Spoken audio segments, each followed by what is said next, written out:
Año 202 a.C. Dos de los más grandes comandantes que el mundo haya conocido están a punto de enfrentarse cara a cara. Uno de ellos es el terror de Roma, el hombre que cruzó los Alpes con elefantes. El otro, el joven genio militar que juró vengar cada vida romana perdida en aquella travesía. El polvo del desierto africano se mezcla con los bramidos de los elefantes de guerra. Las legiones avanzan en silencio. En la distancia, Aníbal observa. Sabe que si pierde hoy, Cartago desaparecerá para siempre. ¿Y si te dijera que este fue el enfrentamiento más personal, más calculado y más decisivo de toda la historia antigua?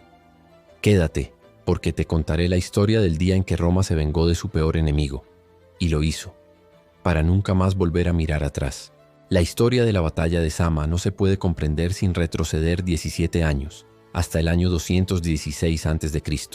Allí, en los campos de Canas, Aníbal Barca asestó a Roma la derrota más humillante de toda su historia. Más de 50.000 legionarios romanos quedaron tendidos bajo el sol apuliano. Fue una masacre que heló la sangre del Senado y sembró el miedo en cada rincón del imperio. Pero Roma no se rinde. A pesar de su victoria, Aníbal no marchó sobre la capital. Esperó, reforzó, confió en que las ciudades aliadas de Roma se rebelarían. Pero Roma, con una tenacidad inquebrantable, reconstruyó su ejército desde las cenizas. Año tras año resistieron el asedio silencioso del general cartaginés. Mientras tanto, un joven noble romano observaba. Su nombre, Publio Cornelio Escipión. Escipión perdió a su padre y a su tío en la guerra contra Cartago. Lo educaron el dolor y la ambición. Creció con la promesa de acabar con el enemigo que había llevado el caos a Roma. Cuando llegó su momento, no buscó a Aníbal en Italia. Hizo algo que nadie esperaba. Llevó la guerra a África. Fue una jugada magistral. Al atacar directamente el corazón de Cartago, obligó a su enemigo a retirarse de Italia. Aníbal, que había permanecido invencible en suelo romano durante más de 15 años, fue llamado de vuelta para defender su patria. Ahora el tablero estaba listo. Roma y Cartago cara a cara una vez más. Esta vez no habría retirada. Esta vez solo uno saldría vencedor. Escipión sabía que enfrentarse a Aníbal no era como luchar contra cualquier general. Era un duelo de titanes. Pero no llegó a Zama con las manos vacías. Durante su campaña en Hispania, había derrotado a los hermanos de Aníbal, arrebatado sus territorios y ganado fama como un estratega brillante. Además, había formado una alianza clave, el apoyo de Masinisa, el rey númida, que aportaría una caballería ligera temida por todos. Y así, en el año 202 a.C., las fuerzas de Roma y Cartago se encontraron en la llanura de Zama, al sur de Cartago. Aníbal contaba con cerca de 50.000 hombres, incluyendo a sus famosos elefantes de guerra. Escipión, con unos 35.000 soldados y el apoyo crucial de Masinisa. Pero más allá de los números, lo que se jugaría ese día no era solo una batalla, sino el destino de dos civilizaciones. Pronto las trompetas sonarían, y la tierra africana temblaría con el rugido de los elefantes. El amanecer del 19 de octubre del año 202 a.C. marcó el inicio del final para Cartago. En la vasta llanura de Zama, bajo un cielo despejado y el sol africano abrasador, se alinearon los dos ejércitos más formidables del mundo antiguo. El silencio era pesado como si la tierra misma contuviera la respiración. Aníbal, siempre meticuloso, había dispuesto su ejército en 3 líneas. Al frente, casi 80 elefantes de guerra, animales imponentes que debían romper las filas romanas y sembrar el terror. Detrás, mercenarios galos, íberos y ligures. Luego, la infantería cartaginesa y en la retaguardia sus veteranos, los mismos que habían combatido a Roma en Canas, Trasimeno y Trebia. Eran su guardia de élite, endurecidos por los años. Escipión, por su parte, desplegó a sus tropas con astucia. Sabía que los elefantes serían el primer embate. En lugar de una formación densa, dejó corredores vacíos entre sus cohortes. Un movimiento audaz que no todos comprendieron, hasta que los tambores cartagineses comenzaron a sonar y los elefantes cargaron. Los enormes animales avanzaron con furia, pero los romanos no se desmoronaron. Las trompetas resonaron, los soldados gritaron y los corredores abiertos hicieron que los elefantes, desorientados, pasaran de largo sin romper las líneas. Algunos, aterrados por el ruido y el fuego, giraron y arremetieron contra los propios cartagineses. Fue un caos. Aprovechando la confusión, la caballería númida de Masinisa atacó por los flancos. Mientras tanto, la infantería romana avanzó como una máquina imparable. Chocaron contra la primera y segunda línea enemiga en una lucha feroz. Los mercenarios lucharon con valentía, pero no resistieron el empuje romano. La segunda línea, compuesta por los ciudadanos cartagineses, se mostró menos entusiasta. Muchos se negaron a cubrir a los mercenarios en retirada, lo que desató desorden y desmoralización. Aníbal no se inmutó. Observaba con calma desde lo alto, sabiendo que su verdadera apuesta aún no se jugaba. En la retaguardia, los veteranos permanecían inmóviles, en silencio. Eran su carta maestra. Y cuando el momento llegó, él dio la orden. Los viejos soldados, curtidos en 1000 batallas, avanzaron con paso lento pero firme. Lo que siguió fue una carnicería sin tregua. Romanos y cartagineses se enfrascaron en una lucha desesperada, cuerpo a cuerpo, escudo contra escudo, espada contra lanza. Por momentos parecía que los veteranos de Aníbal lograrían contener el avance. Pero entonces, desde la lejanía, un estruendo de cascos rompió el equilibrio. Masinisa había regresado. Su caballería, que había perseguido a la de Cartago, ahora volvía por la retaguardia. La trampa se cerraba. El cerco estaba por completarse. ¿Resistiría Aníbal o caería la sombra de Roma sobre todo el norte de África? Masinisa entró en la batalla como una tempestad.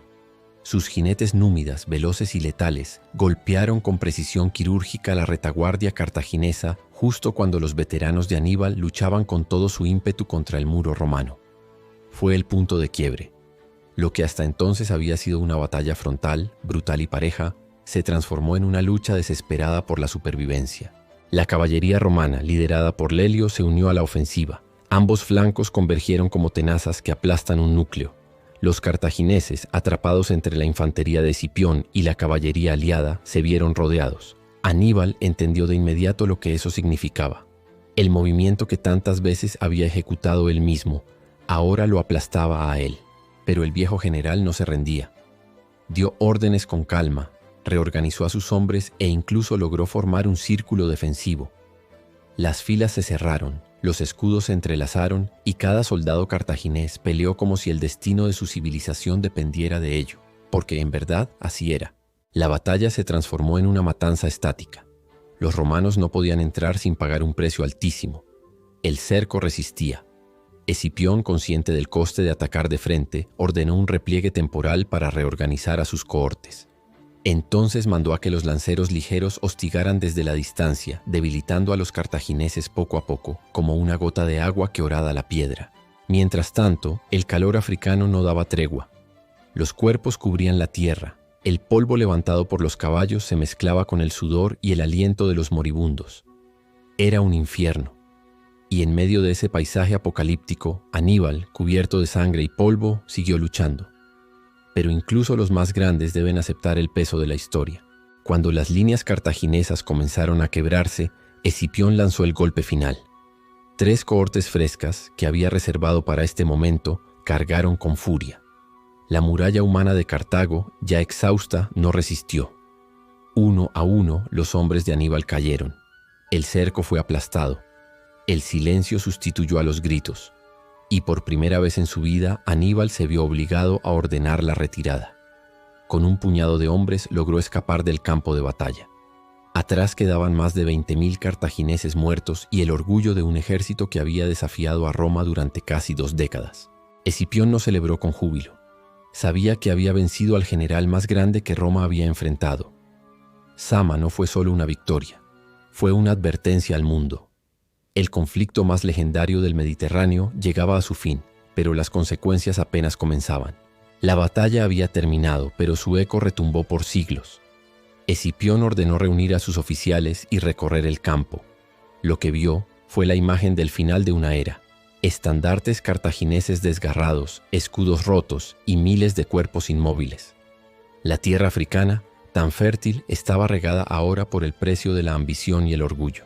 Pocos prisioneros fueron tomados. Los restos del ejército cartaginés estaban dispersos, huyendo en todas direcciones. Muchos fueron capturados por tribus locales, otros se escondieron entre los campos, pero Aníbal, maestro de la evasión, logró desaparecer como un fantasma, dejando tras de sí una estela de respeto y temor incluso en la victoria romana. Roma, mientras tanto, celebraba. El Senado recibió la noticia de la victoria con exclamaciones de júbilo. La amenaza cartaginesa, que había llevado el terror hasta las mismas puertas de la ciudad, finalmente había sido contenida. Escipión fue recibido como un salvador. y a su regreso se le concedió un nuevo título, africano, Escipión el Africano, un honor reservado a los pocos que cambian el curso de la historia. Pero para Escipión la victoria también traía preguntas. Sabía que había derrotado al mejor general de su tiempo y quizás de todos los tiempos. En privado confesó que si hubiera sido cartaginés, habría deseado tener a Aníbal como comandante. La admiración entre enemigos en este caso trascendía la guerra. Cartago, tras Zama, quedó debilitada. Fue forzada a entregar su flota, pagar tributo anual a Roma y aceptar una paz humillante. Aunque no fue destruida en ese momento, la ciudad quedó amputada de su poderío. Era solo cuestión de tiempo antes de que Roma regresara para acabar lo que había empezado. La Segunda Guerra Púnica, iniciada 17 años atrás con el cruce de los Alpes, había llegado a su fin. Roma no solo había vencido, había aprendido. Adaptó sus estrategias, transformó sus ejércitos y emergió como una potencia imparable. Zama fue la consagración de ese proceso, y Aníbal, derrotado pero no destruido, se convirtió en leyenda. Su genio táctico sería estudiado por generaciones, desde Napoleón hasta los estrategas modernos. El hombre que osó desafiar al gigante romano y lo llevó al borde del abismo nunca sería olvidado. El sol se ponía sobre los campos africanos. La guerra terminaba, pero el mundo ya no era el mismo. Roma había tomado su lugar como dueña del Mediterráneo. ¿Y Aníbal? Aníbal se convertía en mito. Zama marcó mucho más que el final de una guerra. Selló el destino de dos civilizaciones. A partir de aquel día del año 202 a.C., Cartago dejó de ser una amenaza real y Roma comenzó su expansión imparable por el Mediterráneo. Escipión, convertido en héroe, nunca volvió a comandar un ejército, pero su legado vivió en las tácticas, en las reformas militares y en la idea de que Roma era invencible si aprendía de sus errores. Su victoria no fue solo una proeza marcial, fue el triunfo de la adaptación sobre la arrogancia. Aníbal, en cambio, pasó sus últimos años en el exilio, perseguido, traicionado, pero siempre fiel a su causa. Aunque su país lo olvidó, el mundo lo recordaría como uno de los más grandes estrategas de todos los tiempos. Su sombra, aún derrotada, seguiría proyectándose sobre cada batalla futura. Zama fue el rugido final de una guerra titánica, la lucha entre dos gigantes, y aunque uno cayó, su eco permanece.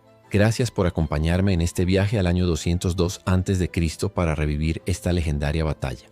Si te gustó esta historia, no olvides dejar tu like y tu comentario. Cada día subimos una nueva batalla romana, contada como nunca antes. Activa la campanita para no perderte ninguna.